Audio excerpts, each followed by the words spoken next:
Akira Tendo was excited to start his first day at work. Akira had long wanted a job at ZLM Company engaged in television advertising. ZLM Company had a good reputation, and the salary was also reasonably high. As usual, as a new employee, Akira introduced himself to the other employees while showing how excited he was as a new employee. This was Mr. Kosudi, who was Akira's chairman, and this lady was Otori, a producer who was friendly to Akira and had been liked by Akira since the first day of work. Akira's working environment seemed very comfortable. Even on his first day, the production team organized a small dinner to welcome Akira, but who would have thought that Akira's expectations would be dashed when he learned about the dark side of the ZLM Company. The employees were required to work overtime without rest, and Akira worked for 2 days without returning home. Akira slept under his desk and was beaten to the bone, all while being harassed by his boss. Not to mention the problem of seniority, where new employees like Akira would be required to complete the work of their seniors. It was the reality for employees in big companies like ZLM Company. No wonder the salaries offered were relatively high, because it was proportional to the work received by the employees. Akira could not just resign because he had fought hard to be accepted into the company, so he would try hard to stay even though Akira's mental and physical condition was terrible. From that day until a year later, Akira would stay at the ZLM Company. It was common for Akira to sleep, bathe, eat in the office, and not even go home for days. The realities made Akira want to give up and even attempt suicide. He just wanted to be accessible without the burden of work and do something that suited his desires. One night, he met his best friend, Kencho. Kenko was his teammate when he was on the American football team. The frustrated Akira invited Kencho, who had a good job but still had plenty of time for fun and dating. Kenko advised Akira to quit the company because he was only be a slave and used by his boss and seniors. It made Akira so angry that he also called Kencho a coward because in the past, due to his fears and doubts, their American football team lost in the final round. Life continued until, one day, Akira was finally awakened by the sound of an alarm on his cell phone. Akira tried to get out of bed and get ready for work. Akira's house was filthy and messy because he didn't have time to clean the house. With a tired and lethargic face, Akira forced his body to go to work. He was surprised to see that the man who used to sweep there had turned into a zombie and was preying on a woman. Akira immediately ran and realized that the apartment had turned into a zombie and chased him. After successfully escaping to the rooftop and avoiding the zombies, Akira began to learn something. The zombie outbreak was dangerous and scary, but at least Akira did not need to work and could do whatever he wanted. Unexpectedly, Akira saw the positive side of the emergence of the zombie apocalypse caused by experimental bioweaponry in Tokyo. He said the company's reality world was much scarier than the outbreak. The first person to be contacted by Akira was Otori. Unexpectedly, Otori was still safe and was now trapped in a hotel. Excitedly, Akira went to the hotel to save the woman he had a crush on for a long time. While going downstairs, Akira saw a couple whose wife was pregnant and they were trapped in the apartment. Akira offered to help the couple and promised to return with instant noodles and fruit. Excitedly, he pedaled his bike and began to pass the zombies on the road. Long story short, Akira finally arrived at the Otori's place. Inside the hotel, he found a terrified Otori, but Otori was not alone. She was with the boss of the ZLM Company, who had become a zombie. Akira tried to protect Otori from the zombies by utilizing his experience as an American football player. After successfully defeating the zombie, Otori suddenly turned into a zombie because their boss had previously bitten her. Akira was forced to leave Otori, but before that, he had expressed the feelings he had long harbored.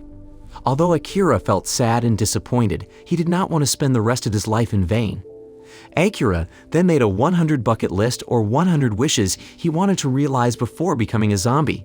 By having a bucket list, Akira was even more eager to live the life he had dreamed of for a long time. Starting from cleaning the room, buying food without looking at the price, painting hair, making a picture of himself on the glass of the building, and setting off firecrackers.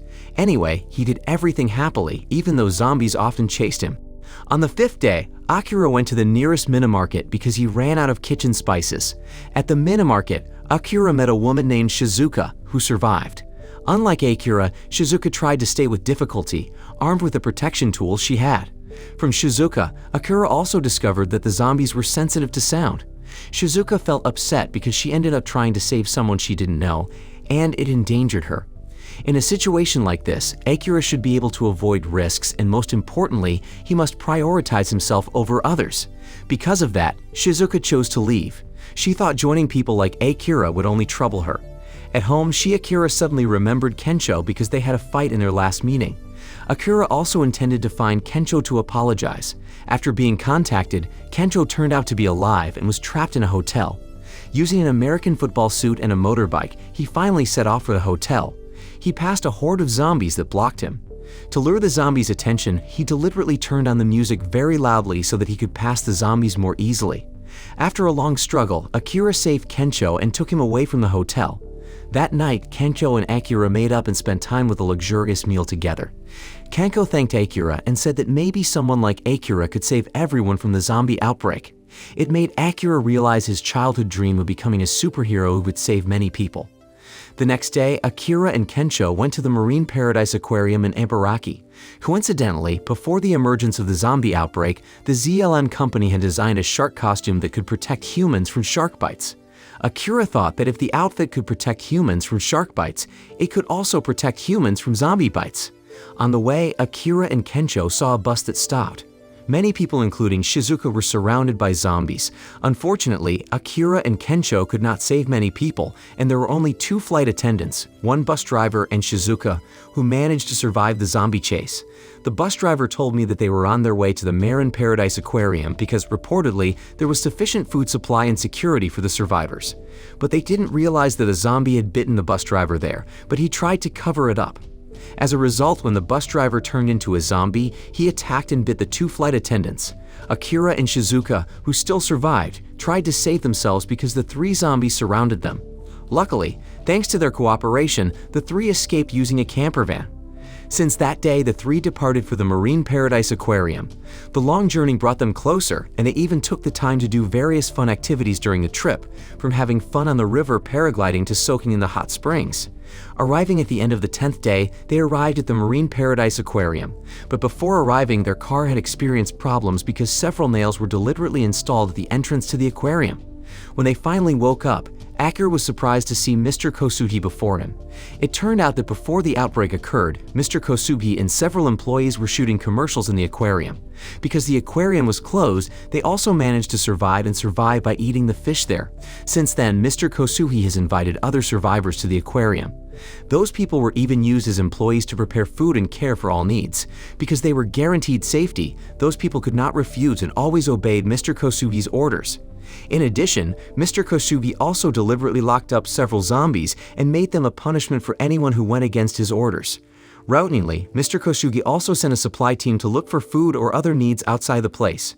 There, they finally met a couple who had previously asked for Akira's help.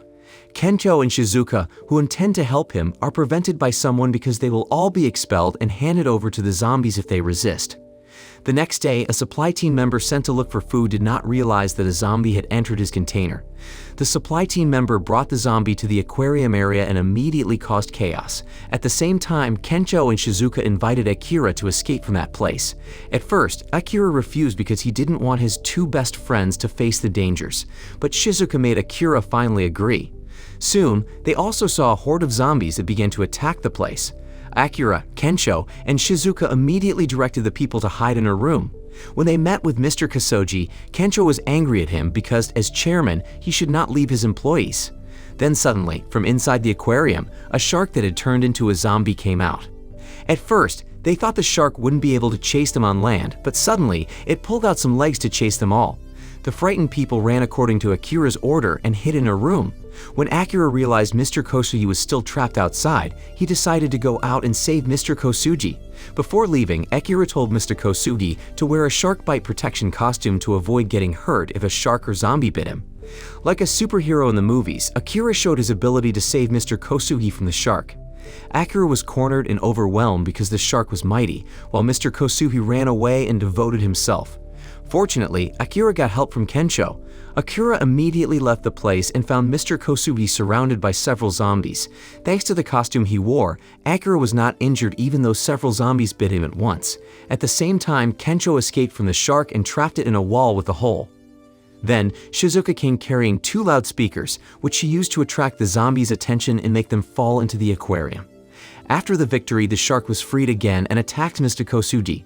Shizuka came up with an idea to defeat the shark by giving an electric shock to its weak point on its head. Kenko took the responsibility of throwing the battery to Akira so that Akira could hit the shark's head with the battery. They also reminded Akira and Kencho of their team's defeat, caused by Kencho's hesitation when throwing the ball. Akira also tried to convince Kencho so that he could overcome his fear and uncertainty. And thanks to their cooperation, they finally managed to electrocute the shark. After their success, the survivors shared all the supplies they had left. They decided to separate and look for a safe place without following orders from others. And for Mr. Kosugi, no one wanted to join him, so Mr. Kosugi was left alone in that place. Finally, they filled the bucket list and prepared to make their wishes come true together, and the film was finally finished. So, what did you think of this movie? Leave it in the comments below, and if you liked the video, please like and subscribe for more movie recaps. See you in the next video.